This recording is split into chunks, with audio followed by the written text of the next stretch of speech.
আল্লাহু আকবার। বিসমিল্লাহির রহমানির রহিম। উম্মতে মুহাম্মাদীদের জাহান্নাম থেকে বাঁচার পথ ও পদ্ধতি হলো চারটা। আমি আবারও পিছনের দিকে ফিরে যাচ্ছি। I mean repetition. আমার বন্ধুগণ, আমি আবার পুনরায় রিপিট করে বলছি, উম্মতে মুহাম্মাদীদের জাহান্নামের আগুন থেকে নিজের বাঁচতে হবে, অপরকে বাঁচাইতে হবে। নির্দেশ হলো আল্লাহর, মাধ্যম হলো মাদ্রাসা শিক্ষা ব্যবস্থা প্রতিষ্ঠা করা। আর উম্মতে মুহাম্মাদীদের জাহান্নাম থেকে বাঁচার পথ হলো চারটা। আওয়াজ দিয়ে বুঝে থাকলে বলেন কয়টা? আর একবার বলেন কয়টা?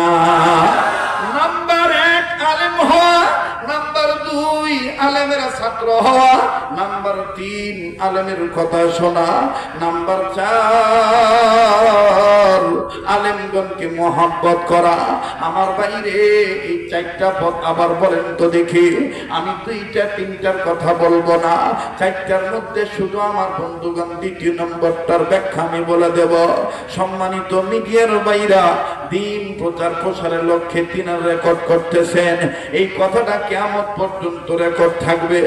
এই জন্য বন্ধু, মুখস্থ কোনো বিদ্যা নয়। উম্মতের হক্কানি উলামায়ে ইকরাম তিনারা মুসান্নিফের জিম্মাদারি পালন করেছেন। ওনাদের জিম্মাদারিতে আমার ভাইরা, আমার বন্ধুগণ, তাফসীরের কিতাবের মধ্যে যেই কথাগুলি যেইভাবে লেখা আছে ওইভাবে বাজান আমি আপনাদেরকে রিলি করে শোনানোর চেষ্টা করছি। আমার ভাইরা, বুঝে থাকলে আমি আবারও আপনাদের কাছে স্মরণের জন্য আবারও বলতে চাই।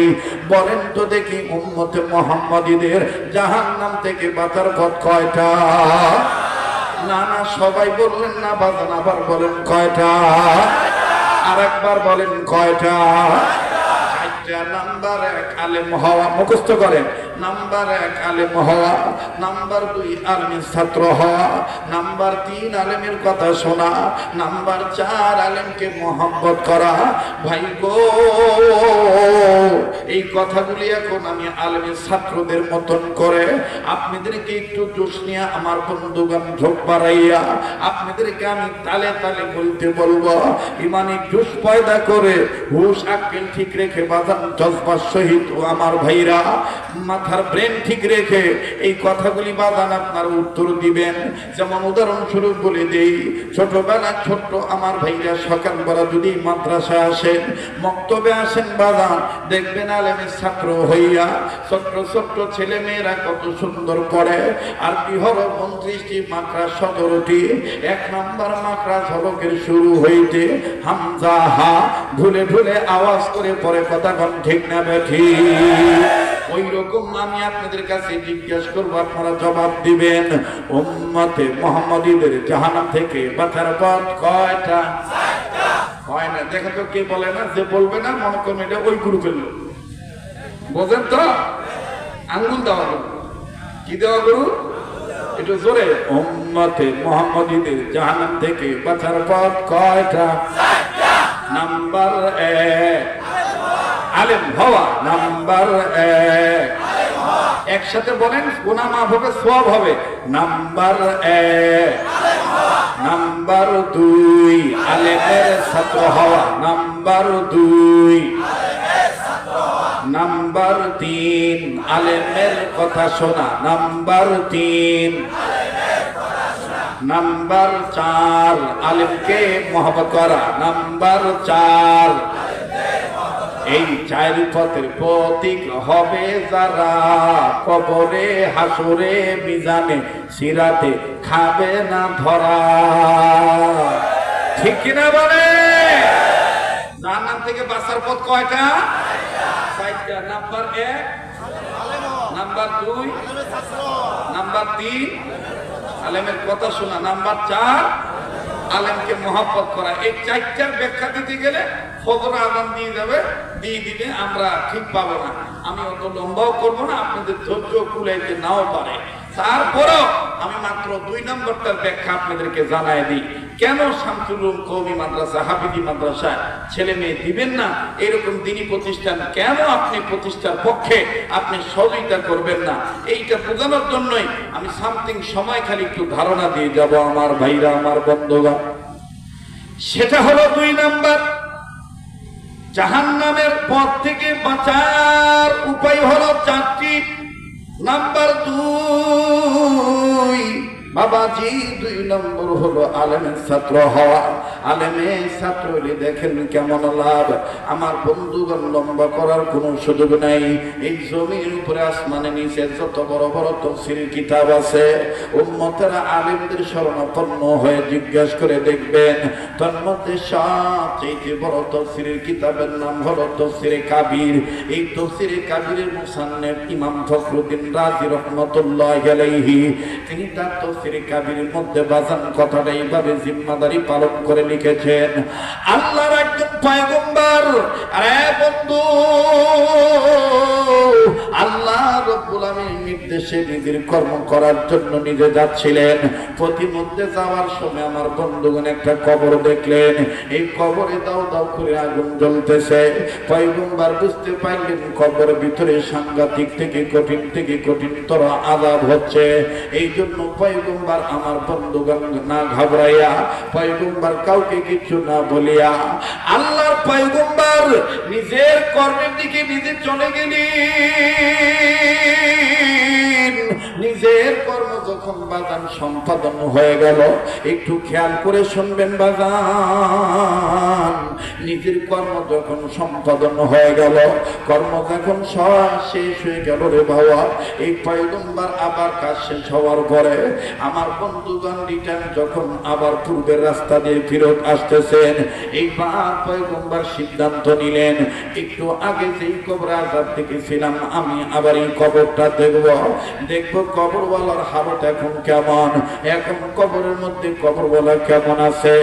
আরে বাবাজি, এইবার পয়গম্বর ওই কবরের দিকে যখন বাজার নজর দিল, এবার নজর করে দেখতেছেন, পয়গম্বর নজর করে দেখেন, একটু আগে যেই কবর আযাব ছিল এখন আর ওই কবরে কোনো আযাব নাই। কবরওয়ালা কেমন জানি জান্নাতের বিছানায় ঘুমায়। কবর জায়গা ভালো নয়, কবর জায়গা ভালো নয়, বলেন কবর জায়গা ভালো নয়। কবর আমল দিয়ে কবর গৃহ সাজায় নিতে হয়, আমল দিয়ে কবর গৃহ সাজায় নিতে হয়। কবর জায়গা ভালো নয়, কবর, বলেন কবর জায়গা ভালো নয়, কবর জায়গা ভালো নয়। আমল দিয়ে কবর গৃহ সাজায় নিতে হয়, কবর জায়গা ভালো নয়। কবর ওরে 6 দিন পরে নখ খসে যাবে, 9 দিন পরে চুল।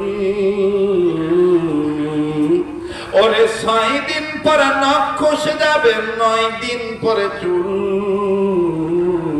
কবর গায়ের সামান নিতে কইরো না কেউ ভুল। কবর জায়গা ভালো নয়, কবর জায়গা ভালো নয়, বলেন কবর জায়গা ভালো নয়। কবর আমল দিয়ে কবর গৃহ সাজায় নিতে হয়, আমল দিয়ে কবর গৃহ সাজায় নিতে হয়।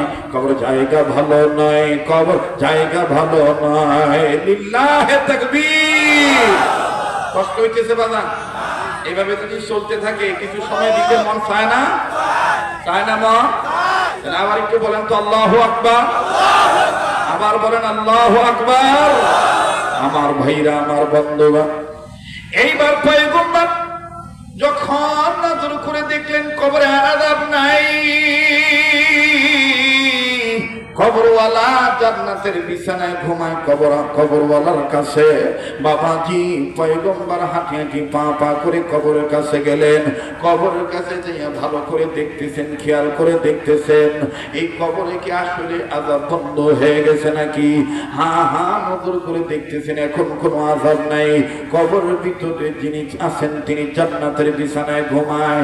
এইবার পয়গম্বর আল্লাহ রাব্বুল আলামিনকে ডাক দিয়ে বললেন, আল্লাহ, একটু আগে যে কবর আযাব দেখলাম গো আল্লাহ, আল্লাহ এখন দেখি কবর আর কোনো আযাব নাই। মাবুদ,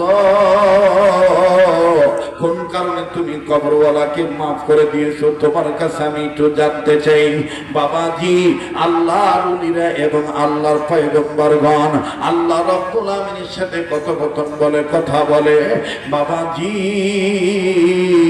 ও পর্দার অন্তরের মা বোনেরা, খুব খেয়াল করে শোনা চাই, কলিজার টুকরা যুবক বন্ধুরা আমার। এইবার পয়গম্বর এই কবরের কাছে দাঁড়াইয়া যখনই বললেন আল্লাহ, একটু আগে আমি দেখলাম কবরের সাংঘাতিক আগুন জ্বলতেছে, আযাব হইতেছে, কবরওয়ালা চিৎকার দিয়ে কাঁদতেছে। এখন দেখি কবরে কোনো আযাব নেই গো আল্লাহ। আল্লাহ নিঃসন্দেহে কোনো না কোনো ভালো কাজের উসিলায় তাকে তুমি মাফ করে দিয়েছো। আল্লাহ তোমার দরবারে আমার জানার দরকার, কোন কাজের বিনিময়ে তুমি তোমার বান্দাটিকে মাফ করে দিয়েছি তো জানতে চাই। আল্লাহ রাব্বুল আমিন ডাক দিয়ে বললেন, পয়গম্বর রে, এই কবরওয়ালা সাংঘাতিক গুনাহগার, যার কারণে আমি আল্লাহ আযাব দিয়ে করেছি তাকে গ্রেফতার। কিন্তু রে পয়গম্বর, এই কবরওয়ালা একটা কাজ করে আছে দুনিয়ায়, এই কাজের উসিলা আমি আল্লাহ তাকে মাফ করে দিয়েছি। এইবার পয়গম্বর বললেন, আল্লাহ ওই কাজ কোন কাজ? আল্লাহু আকবার। ওই কাজ কোন কাজ? আল্লাহ তোমার দরবারে আমি জানতে চাই। আল্লাহ রাব্বুল আমিন ডাক দিয়ে বললেন, পয়গম্বর রে, আমি আল্লাহ তোমায় জানিয়ে দিতেছি, শুনে নাও, তুমি কোন কাজের উসিলায় আমি আল্লাহ তারে মাফ করে দিয়েছি। ভাইজান একটু পরে টের পাবেন, একটু পরে আপনি জানবেন কোন কাজের বিনিময়ে আল্লাহ তারে মাফ করে দিল। কিন্তু বাজার আমি কথাটা আরো বুঝাবার জন্য, আপনাদের মনোরঞ্জিত হওয়ার জন্য, মনোরঞ্জন করণের লক্ষ্যে কথাটা সারা জীবন যেন ধরে রাখতে পারেন, মুখস্থ থাকে, আপনার মনে যেন থাকে, এই জন্য বাগান আমি আর একটু আগাইতে চাই বাবা। আর একটা উদাহরণ আমি আপনাদের কাছে দিতে চাই। ও বন্ধু, ঈমান নামক দৌলত যদি আপনার অন্তরে থাকে, বেঈমানরা আপনাকে সাময়িক যদি ধোঁকা দেখ না কেন, একদিন না একদিন ঈমানের বরকতে আল্লাহ রাব্বুল আমিন আপনাকে হেদায়েতের পথে এনে দিবে। কথা বলেন ঠিক না বেঠি? কেমন করে বাজানে হেদায়েতের পথে এনে দিবে? আমার বন্ধুগণ ভুলে যাবেন না, এই কবরওয়ালা কোন কাজের উসিলায় কবরওয়ালা মাপ পেয়ে গেল। আমি আপনাদেরকে বলবো বাবাজি, কথাটা আমি আপাতত তফসিরে কাবীরের ঘটনা, আপাতত বাজান আমি ওলামায়ে উম্মতের কাছে জমা রাখলাম। কিন্তু লেটেস্ট একটা নিউজ আমি আপনাদের জানাই দেই। দেখেন তো দিকে জীবনী ঘটনাটা শুনছেন কিনা? শুনলেও বাজান মনে নাই, আজকে বললে টের পেয়ে যাবেন, আপনাদের স্মরণে চলে আসবে। আমার বন্ধুগণ, আমার ভাইরা,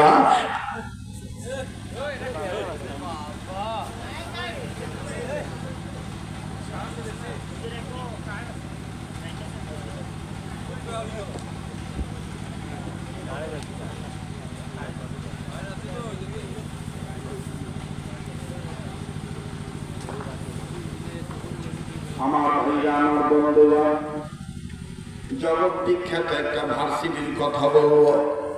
ঈমান নামক দৌলত অর্জন করলে ঈমানের গুণে যা আল্লাহ আপনাকে হেদায়েত দিবে। বারবার বলি, কেউ চলে গেলে চলে যেতে দিবেন। খ্রিস্টীয় মিশনারি এলাকায় কেবলমাত্র বাজান আগমন শুরু হলো। আমার বন্ধুরে, ওই বিশ্ববিদ্যালয়ে ভার্সিটিতে মুসলমানের সন্তানাদিগণ লেখাপড়া করে, আবার হিন্দুদের সন্তানরাও পড়ে, সনাতন ধর্ম অবলম্বীদের ছেলে মেয়েরাও পড়ে, বৌদ্ধদের ছেলেরা মেয়েরাও পড়ে।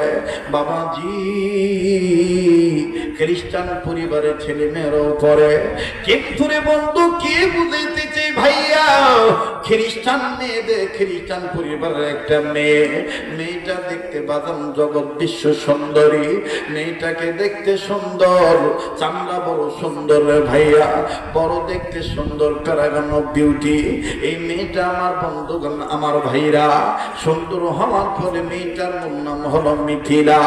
সুন্দর হওয়ার কারণে মেয়েটার বাবা তাকে আদর করে ডাকে বিউটি, আর মা তাকে আদর করে ডাকে সুইটি। কি কি না? বাপ ডাকে বিউটি, মা ডাকে মূল না মিথিলা।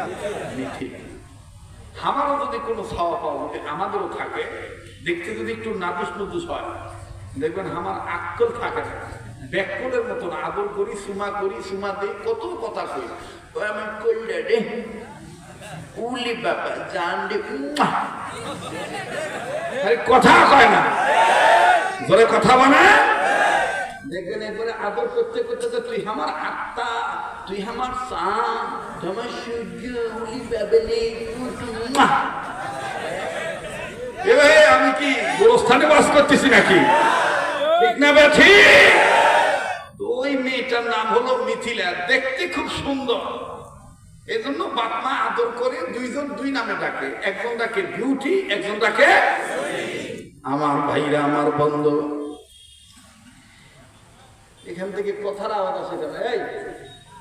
এই শালা তোরা কথা বলিস তো, আরে তোরা আবার পিছনে তাকাস, দোষ করি আবার পিছনে তাকাস, হামলা না আমরা খুব ডিস্টার্ব হচ্ছে। ভাই কোন জায়গা থেকে ওই আর একটা হাঁটাতে দেখেন জাঙ্গিয়া করছে না মাঙ্গিয়া করছে, দেওয়ানির বেটা, লজ্জাও করছে না তো। এমনি কি হামাক মফিস কয় মানুষ, এই কারণে কথা কয় না, তা করলেন নাকি? আবার কোন আল্লাহু আকবার। আজ মন বলতেছে ওয়াজ হবে, কারণ মনের সাথে মন মিলে গেছে, কথা কয় না, ঠিক আছে না ভাই? আবার কোন আল্লাহু আকবার। আমার ভাইরা, আমার বন্ধুরে, মেয়েটার নাম, মূল নাম হলো মিথিলা। সুন্দর চেহারা হওয়ার কারণে বাপ তার নাম ধরে ডাকে বিউটি, মা তার ডাকে সুইটি। ঘর থেকে যদি কোনো মেয়ে দেখবেন বেশি লালে লোক আদর পেয়ে যায়, এই মেয়েটা দেখবেন বাইরে সে ভাব ভঙ্গিমা নিয়ে চলে যায়, কি হনুরে মুই বাইরে গেল বাজান সেটা কাউকে তোয়াক্কা করে না। যেমনটি বাজান আমার সোনার বাংলাদেশে অনেক জায়গায় দেখা যায়, মা বাপ আমার বন্ধুগণ দরিদ্র, কিন্তু মেয়েটা এতই দেওয়ানি, এতই দেওয়ানির বেটির ঘরের ভাব দেখায়, আধা ন্যাংটা হয়ে আমার বন্ধুগণ রাস্তাঘাটে ঘরে, কাহো কিছু বললে বলে ইফতিজিংয়ের মামলার আসামি করে জেলখানায় রাখবো ধরে ঘরে। কথা কম ঠিক না বেঠি? আরো জোরে জোরে বলেন ঠিক না বেঠি? নিজে কানা পচিনে না, নিজে কানা পচিনে না, নিজে কানা পথ চিনে না, নিজে কানা পথ চিনে না, আর একজনকে দেখে বলে তুই ভালো না, নিজ কানা পথ চিনে।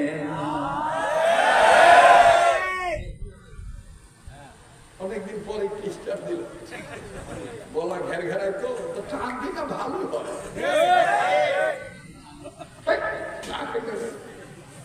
চা পানি কিচ্ছু লাগবে না, কিচ্ছু লাগবে।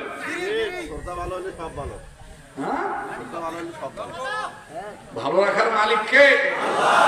বছর বছর শেখাব হয়, মান্না শেখা, এদিকে রুমে ঢুকতেই লাগে লাখ লাখ টাকা, কিন্তু ভক্ত আছে তো, দেশের বাড়ি গেলে লুঙ্গি পড়েই যায়, চেকআপ করে, চেকআপ করি আমরা ইংরেজি দেখা,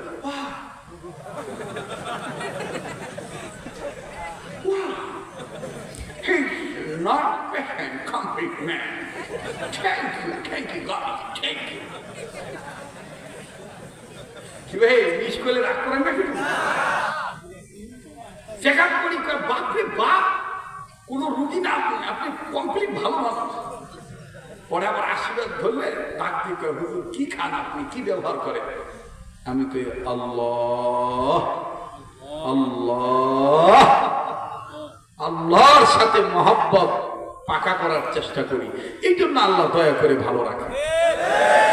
এই জন্য তো কবি বলেছেন, ওরে বিধির বিধান মানবে যারা, বিধির বিধানে মানবে যারা, বিধি তাদের ডাকি দিবি ইশারা ইয়াকা নাবুদু ওয়া ইয়াকা নাস্তাঈন বলেন ইয়াকা নাবুদু ওয়া ইয়াকা فليعبدوا رب هذا البيت الذي أطعمهم من جوع وآمنهم من خوف